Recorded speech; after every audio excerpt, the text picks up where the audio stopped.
Hello, everyone. Welcome to the second in-person 2021 meeting that we've had for the Forest Park Chamber of Commerce. I'm Nancy Goins. We did have a meeting in September where we toured the new well building out at Enriching Spaces. So I do want to thank them again for having us out there. It's a great concept and a great facility that we have in Forest Park with Enriching Spaces. So we are here at the Senior Center. We're back. We are having a few technical difficulties, but we're working through them. So thanks for being here today. We do have lunch from Hammond's, and we had dessert from Libby's, so two of our favorite places in Forest Park. So support them. As we move forward with the chamber, we are going to start trying to have in-person events again. Trying as much as we can. We'll do things here, and we're looking in December of having a meet and greet with some of the new Forest Park Council members, so that everyone can get together. We can do a networking, and we're working on the venue right now. So stay tuned for that, and we'll be back in touch. And then in January, we should be back here, and we're working on that program. Probably have the state of the city as long as we can work out that date. So today we are here with a presentation from two of the area's experts in PR, communications, marketing, and they're fabulous, and they're going to give us a presentation on digital marketing. And so Amanda Roehl and Amy Hollon with Pixels and Ink Studios, and they've been speaking across the country, actually, at a lot of events to talking about digital marketing. And if there's one thing you should do with your business, it is digital marketing, correct? Is that right, Amy? For a lot of them, yes. So I'm going to let them take it away, because we're getting started a little bit later than we want to, but I will let you go and tell us what we need to do. Okay, so welcome to our digital discussion. We're going to do this without any digital. So we're going to go a little old school. So we've kind of shifted our presentation just a smidge, but we're going to still stay on track with what we're hoping to teach you all today. So before we start, though, I would love to hear from you all what you would love to get out of this program. And I'm going to write them up here.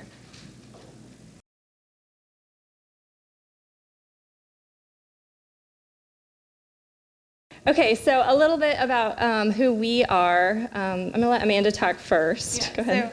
So my name is Amanda Roehl, and I'm the owner of Pixels and Ink Studio, and I had been a solopreneur doing work on my own for the last 3 years, and I brought Amy on because a lot of my clients were reaching out to me where we were doing new websites for them and various marketing initiatives, and they're really like, hey, there's a huge push for online engagement and social media and various things. And so I brought Amy on as my new expert in that realm just earlier this year. Mm-hmm. And Amy and I had worked previously together for an engineering firm, actually. But so I've been doing marketing for about 17 years now, and I know you've been doing marketing for a while too. But we bring very different perspectives and uniqueness mm-hmm. to our team. And then we also have another person who works part-time with us as well. So. Yeah. Mm-hmm. Yep, and my name's Amy Hollon, and like I mentioned, I had been in-house a few different places and been focused on website design and whatnot, but digital marketing really is becoming imperative for almost every business in terms of how can we get our message in front of people, how can we be showing up in the results that they're searching for, basically. And let's see, so I wish we had our presentation so you could see the charts, but the surprising thing to me is that the number of people who are online is still increasing. That kind of blows me away, because you think about how much time we all spend online, and you think at a certain point, right, it's kind of going to cap out. But the reality is it hasn't. That even young people are increasing every year the amount of time that they spend online. And I think we all know from personal experience that before you make any decision or before you research services or you research a product, you're going to go online. That's one of the major places that you're going to go, right? You might talk to friends, you might have personal discussions, but almost everybody has that online component in there. So it continues to be more and more important to show up and to figure out ways to reach your audience. So digital marketing encompasses a lot of things, but really, if you think about it as, we talk a lot about the funnel, so reaching people who have never heard about you and raising awareness, increasing that interest, and then kind of moving them through the funnel. So you want to reach a huge number of people who've never heard about you, but then eventually that is going to get narrower and narrower. And the people who are further down the funnel at intent or who are evaluating who they want to select or who they want to go with, those are the people that you most want to be able to reach and speak to convert them into a customer or to provide them information about your services. We've got a broad range of things going on here today, so I'm trying to reach everybody. But the tools that we use to do this are search engine optimization. So to define that briefly, when people are searching, how do you show up in the results? How do you make sure that you are coming up in the organic results? In addition to that, we use paid advertisements.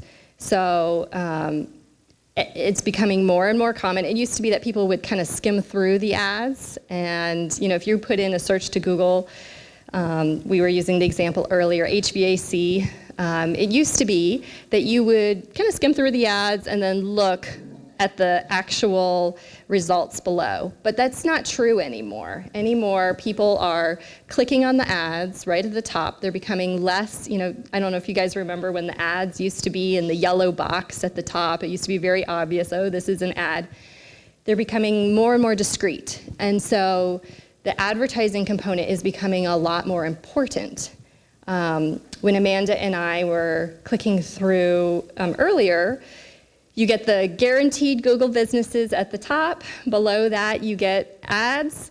Below that, you get a map with providers that are close to you. And then way below that is where the actual search results are. So using both search engine optimization and advertising in conjunction is the strategy that we try to use most often. And then it becomes other things. So it becomes email marketing. How do you generate lists of people that you can send your messages to through email? How do you optimize your website? So once you've been in front of them, they come to your website and can take away from what it is that you're saying. Let's see. So I think today we're going to broadly talk about 4 different categories. So the first one is search engine optimization. The second one is Google My Business, which is showing up in the map section. The third one is, I'm sorry, go ahead. Pay-per-click. Pay-per-click. Advertisements, Yeah, which can include both Google and Bing, and it can also include social media and showing up in front of people on social media. And then the last one is optimizing your website. I am going to start with search engine optimization, which we talked about broadly is showing up in the organic results of Google. So how do you go about doing that? So has anybody tried to show up for something on Google for a specific search? Nancy's raising her hand. What have you tried to show up for, Nancy?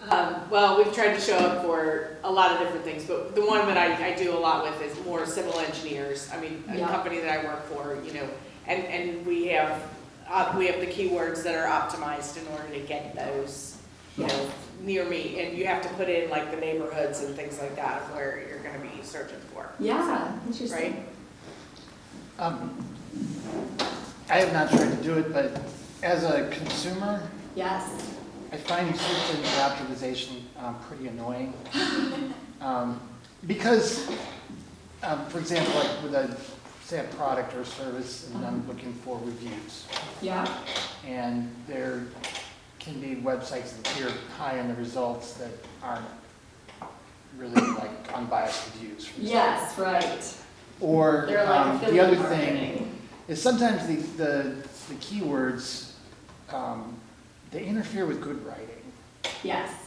So you So it can be get clunky. repeated a lot, and Yes. just, it feels like I'm being manipulated. Yes.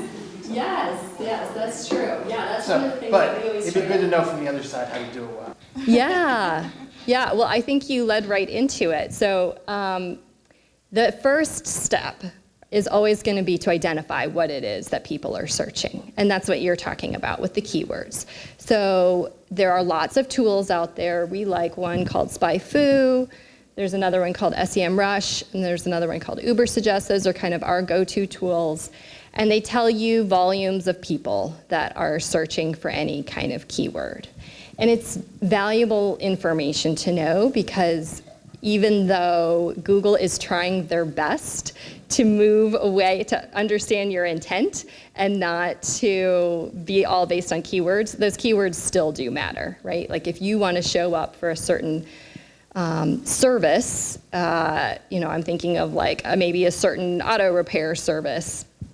You need to be able to mention that, right? It's not going to necessarily infer that you can do transmission repair just because you say you're an auto repair shop. It doesn't necessarily know that yet. And so it's getting better, but knowing those keywords and what people are searching for is still the first step. But what we harp on to our clients all the time is it's not a matter, I think kind of people imagine SEO and they imagine like going behind the scenes and doing some trickery and let me add that keyword in hidden spots and then all of a sudden I'm going to show up in results. And that really is not good practice. So what we harp on all the time to our clients is writing informative, helpful articles about the thing that they're trying to show up for. We used to work for engineers a lot, and we would always tell them the first thing that you want to do is answer questions. So what is it that people are asking you? What are their questions to you? And can you provide that information on Google? And sometimes those are things that people are reluctant to share. For instance, a big thing that our engineers would always get is, how much is this going to cost me? And they didn't want to answer that question because they're like, well, it depends. It depends on all these factors, da-da-da-da-da. And so then we would say, well, yes, we know it depends, but let's provide ranges and let's say, let's write something about here's the things that influence your cost. Here's what it depends on. Because like you said, we're always trying to provide information that's actually helpful to people. Because if you show up and you're specifically unhelpful or you look manipulative, then people are going to leave. They're not going to want to stay on your site and want to frequent your service. So, but if you're saying you write articles about that, does it have to be on your blog? Not necessarily, no. So we've had a lot of success on people's service pages, particularly in the engineering world. If you are writing about a particular service, if you can deep dive into that service and provide more information. And the other thing is, it's very hard. You're probably never going to show up. If somebody types in civil engineer, there's a million places out there with more authority than you that are going to show up. However, if you can identify more keywords that are very specific and that are more niche than that, there's a lot more opportunity to show up. So, for instance, I used to work for a laser scanning company, and in that case, laser scanning services was definitely something that we were going after, and we really put a lot of emphasis on their laser scanning services page so that we could get them to show up, and we did. But we also had other pages that were laser scanning in Atlanta and laser scanning for construction and different types of pages on the website that were going after those more specific searches that we wanted to tackle. Does that answer your question? Let's see. So a lot of times what you're getting at is it's often paired with content marketing, which can be, I'm writing blogs or I'm writing information for my customers, and that can be a great way to answer questions. It can be a great way to have like specific examples of information that are out there, but it's really kind of that twofold approach. I think maybe from a community aspect, if you still do newsletters to your community or things like that, or a blog post or a Facebook feed, something like that, that would be able to talk about the stories that you're trying to promote out there about changing the perception, and that where you could really kind of use those opportunities to dive in as well. Yeah. Okay, so let's see. And then there's a lot of SEO analysis tools out there that we use. So we talked about the first thing that you're going to want to do is find the keyword. What is it that I'm targeting? You're going to want to make sure there's enough traffic for it. The second thing is to write something that speaks to that keyword, preferably informative, preferably helpful. And then the third aspect is using an SEO analysis tool. There's lots of tools out there that can help you like check all the boxes. So one of the big things is, are you writing in a way that's readable? That's something that we find a lot of people struggle with, is that they write very complex language. Google doesn't want to show you complex answers. They want to answer your questions quick and easy. So are you writing in a way that's easy to read, that people with only an 8th grade education can understand? And then the last portion of SEO is building your website's authority. So are there other websites out there in the world of things who are linking to you, and who are telling Google, yes, this is a trustworthy site that you should, and that's the most difficult one to obtain a lot of times, because it's not something that's commonly done to call up other partners and say, hey, can I have a link from your site to my site? But it really helps build your own authority, so that it sends indicators out that you're a trustworthy person, that they should be able to, it'll help you rank higher.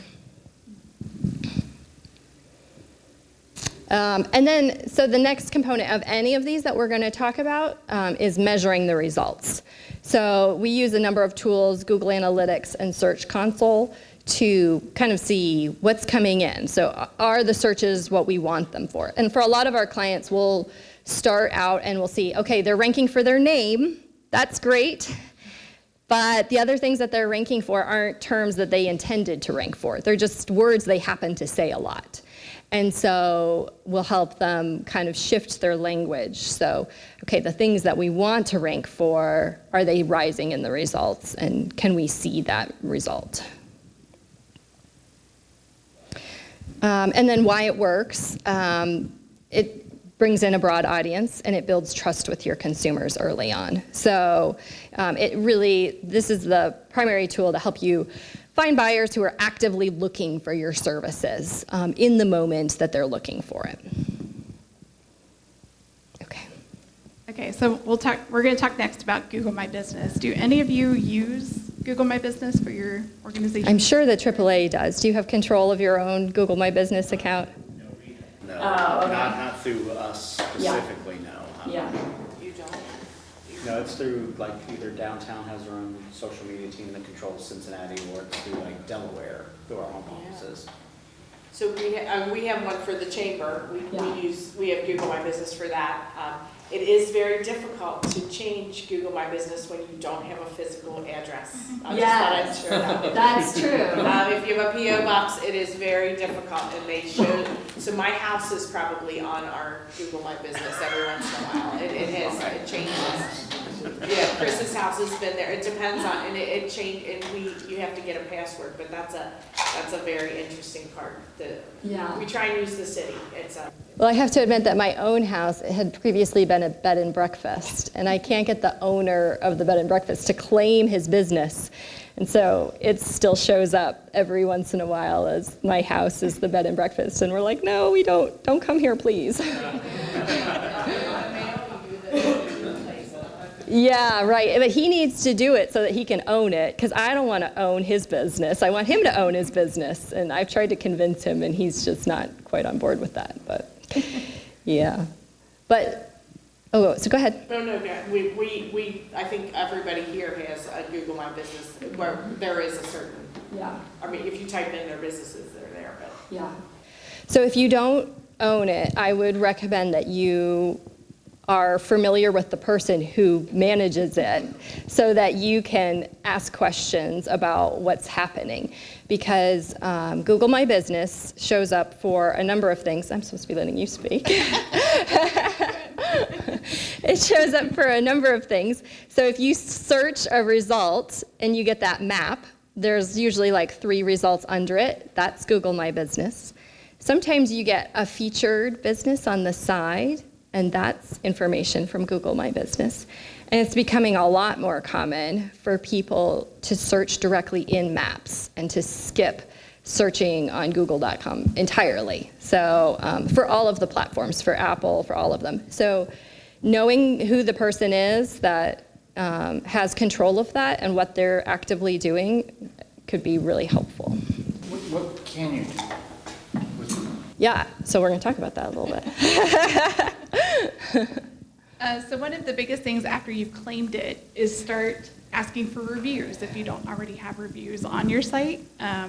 So a lot of times the reviews impact your ranking, and if you have negative comments on there, you need to offset them with positive ones. So getting your clients or people coming in the door to or encourage them to help leave a review on your site to help balance that. If you have 2 stars or less or something like that right now, but in addition to that, beyond the reviews is posting pictures of your site. There's some where you can actually go inside your business and do a video, almost like you see Google Street View. They'll have Google View go inside the doors if you're paying attention to that. So posting pictures and updates. Yeah, you can actually do news updates on there, which is not a feature that's been used very often, but Google likes it when you're really active and you have a complete list of information. And then the other thing that's really beneficial is using your website, linking it properly to Google My Business. So if Google sees like your hours are inconsistent on Google My Business, or your addresses don't line up, or your services don't line up, it's kind of going to dock you for that. It likes to see that consistency that reinforces, yes, these people are who they say they are. They have all of they're open the hours they say they are, and all of those things kind of help bring you up the rankings a little bit. Yeah, and I think even thinking about some of these activities down here, like events and any sort of like awareness if you're running a promotion or something, adding that to your Google My Business account also helps bring you to the top of the feed when folks are searching for your services. It's a little counterintuitive because you think like, who's going to look at an event on Google? But if it's helping you kind of work your way up the rankings, it can pay off. So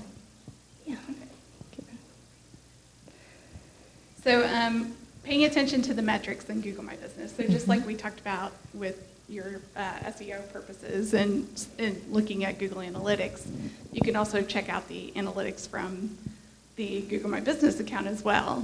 And so then by taking that and pairing it with your SEO for local searches too, it will also help. Yeah. So if you're finding that you're not coming up for certain services, or you might find on your website you're coming up, but on Google My Business you're not coming up, you can kind of use those back and forth to help, to bring everything up together. And then why it works, I mean, that one's pretty simple. You want to show up first. Yeah, so if you're doing it right, you're going to show up at the top. But it takes a while, and it takes a long time to actually show up at the top, and it takes a lot of those different initiatives to make it happen. Particularly if there's people in your area who've been more active than you are, it's going to take some time to overcome that. But so many people are just going to maps, and they're searching near me, and you want to show up for that result. So paid per click and paid ads. Do any of you use paid ads at all? For the chamber, we've sponsored different things on Facebook. Okay. Okay. Did you have any success with it? Not as much, not very much, but Yeah. we've tried, Yeah. especially, a couple different things. Yeah. I think it's all really A/B testing when we start getting into this type of environment, and kind of committing a certain amount of your budget that you want to spend toward this type of thing. But also, I think one of the things that we kind of skipped over is maybe taking a look at developing personas for who you're trying to reach out to. So if you understand who you're trying to reach and what their troubles are, or what types of questions might be keeping them up at night, that's going to help you kind of feed any of those advertisements or social posts, or the content pieces and various things as well. So paid per clicks and paid advertisements can be through just Google searches or Bing searches or any of those types of platform searching. Also social media, which you were just talking about, Facebook. We've done some experimenting with LinkedIn, and then also display targeting, which allows you to do retargeting. So have you ever been to your favorite footwear store, and then suddenly the shoes that you were looking at are showing up in your feed everywhere? That's the retargeting that we're talking about. So, and so Amy and I do a lot of services marketing, and there's actually opportunities to, like, if you're at a conference, to take the list that you've received from a conference and pop it into LinkedIn and target people who are at the conference, and show up in their feeds, even they're live and in person. Yeah. I don't know. You hear different numbers every time people talk about this stat, but they say you have to see a business, or you have to see a logo 7 times or 10 times before it kind of sticks in your mind. And that's where the retargeting can be very effective, if you can find people who are low in the funnel, who really are intent on purchasing. I think we already kind of talked about that. Yeah, we did talk about that. And so again, just measure. So if you do make a decision to commit to spending $100 a month on this advertisement versus this advertisement, if one's not working, scrap it, and then bring in a different advertisement. And making sure that you're tracking that and keeping a hard look at your numbers and the analytics that are occurring alongside of that will help you get eventually into the right solution, because it does take a little bit of A/B testing in order to make that happen.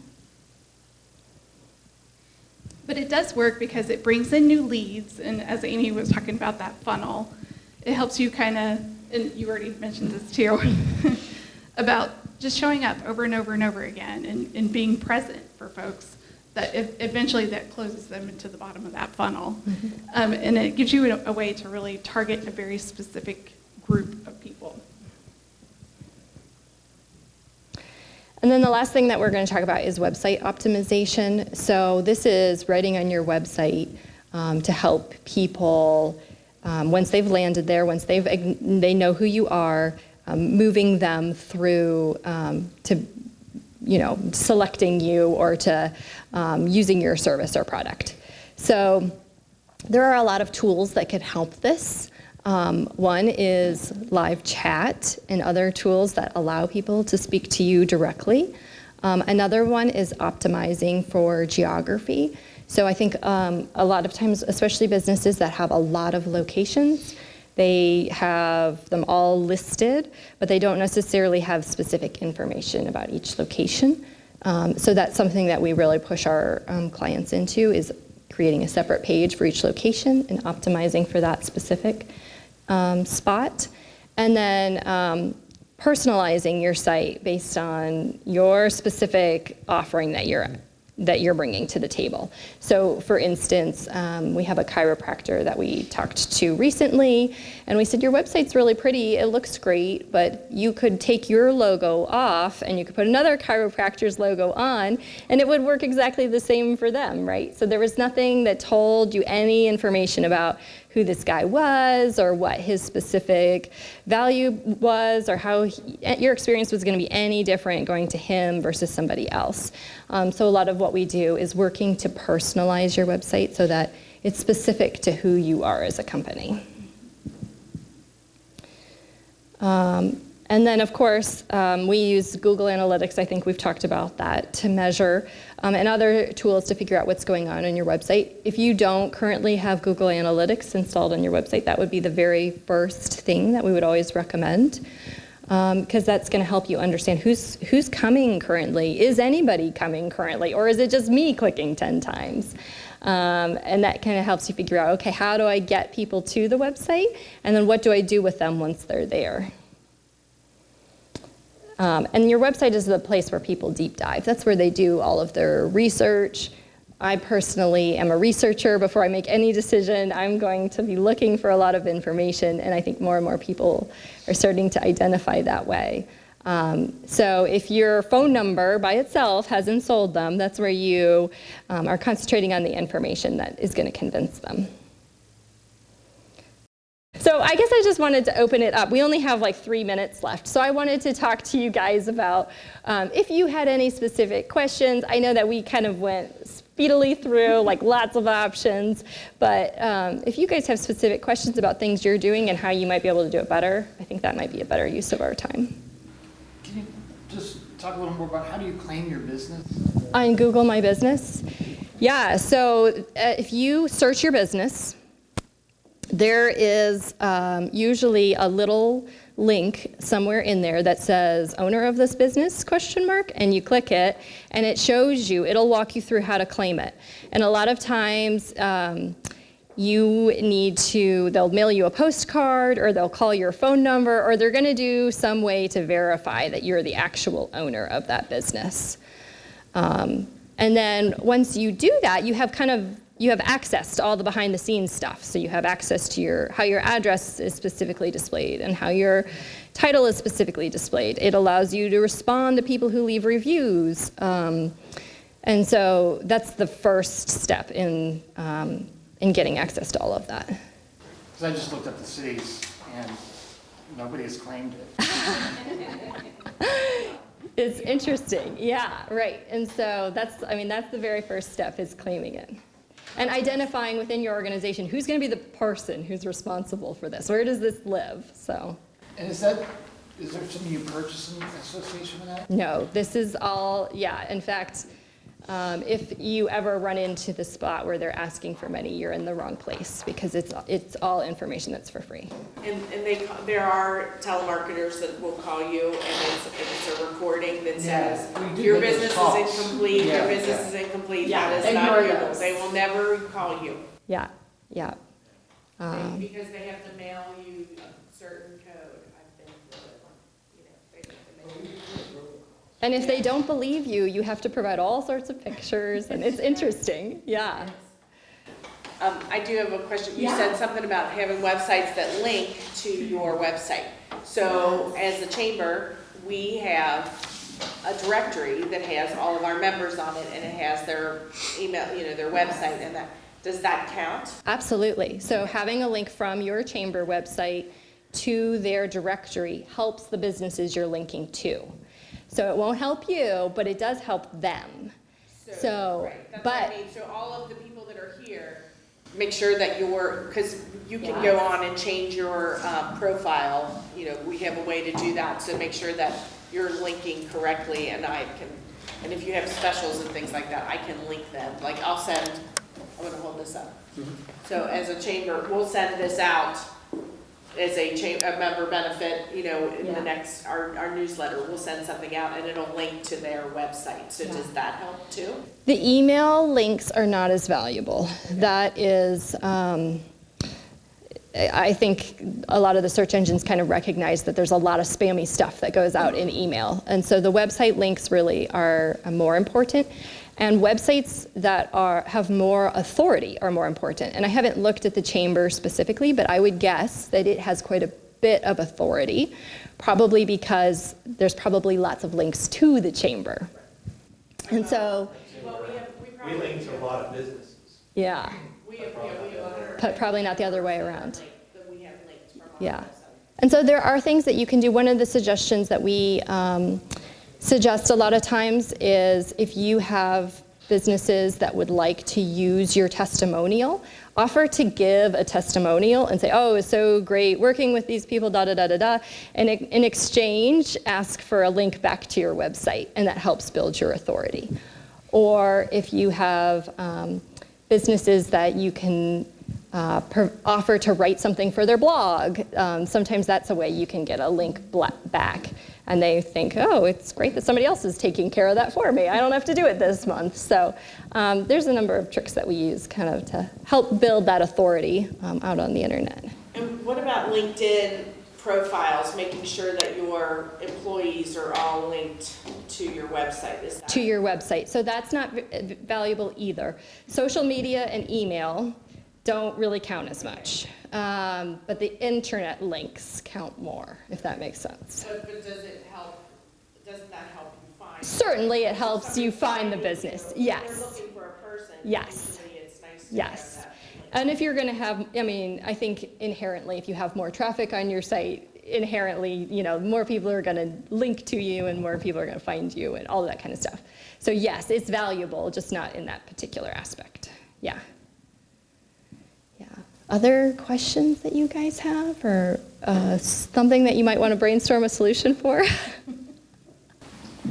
I have just a question about search, Yeah. search functions.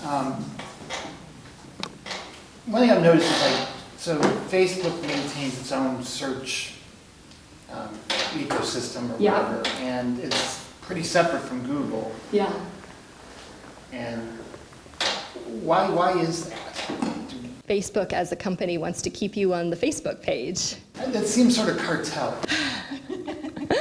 Yeah, I mean, that's why it is Facebook wants to keep you on the Facebook page. If you have a phone, or, you know, which phone you have. I have a Google phone myself, but other people who have an Apple, they come with different browsers, with different search engines, because they want to keep you in their own ecosystem. But yeah, so it is. Why does Google respect that? Why do they respect that? What do you mean? Why if I put a Google search in for Nancy Goins, why am I not getting her Facebook page? So so that's a good question. I'm not quite sure the exact answer to that offhand, because a lot of times you will get their LinkedIn page. But I think that Facebook, I don't know if those are no follow pages, or I'm not quite sure why that is exactly. I don't know that precise answer. Just something we all have accepted early on, I guess. But yeah, I would have to look deeper into that. Fine print terms and conditions. I don't know. I'm not sure. Because I mean, I search people all the time, so. Yeah. And their LinkedIn pages come up. Their LinkedIn a pages lot come more, up. Especially if you put their. I think Well, their LinkedIn has a you gotta public. Make sure you have your company name attached the right way and your city. Yeah. And state, if you want people to look for you. Right. LinkedIn has a lot more of a public page too, whereas Facebook, I mean, a lot of stuff is password protected, or if I'm your friend, or, you know, there's not as much information available publicly. But yeah. I think to Nancy's point too, if you were trying to make your people more publicly accessible, making sure that they're linked to any like speaking engagements or conferences that they're sponsoring and different things like that, also Yeah. provide links back, and Yeah. will help kind of boost that. aspect Absolutely. too. And like if she uses her Facebook for, you know, promoting the community side of the city and police, it's much easier to do that than it is to go through a corporate page. But then, Yeah. you know, in your corporate page, you can share it. Yeah. LinkedIn is very difficult to share an article, a company to share an article. You have to go and you have to do a couple different steps Yeah. to do it. It's easier for the company to share one of your employees' posts Yeah. sometimes. Yeah. But, and then you have a lot more followers. Each individuals have a lot more followers than company pages on LinkedIn. Yeah, for sure. That's definitely an ongoing. We've dealt with that just recently with somebody who's got a ton of followers, and they're their person's trying to push them to like, oh, everything should be on the company page. The answer is maybe not necessarily, because if they have all those followers, let's make use of that. So, yeah. Yeah. Okay. Well, thanks for listening to us today. We appreciate it. They would love to talk to you. Amanda, I've worked with Amanda for years and years and years, and as you know, she probably worked for a civil engineer, so that's how we met. But you know, she is very, very helpful, and they would probably both answer any of your questions. And they're very, very versatile firm too, being able to do a lot of different things with marketing. So thank you. We stay in touch. We will stay in touch. We will send things out. Again, link to our website, your member directory. Make sure it's up to date. Membership renewals will be going out before the 1st of December. I've got, those are ready to go, so watch your email address. Most of our invoices will be emailed this year, but I will follow up if you need it mailed. So thank you very much and have a great day.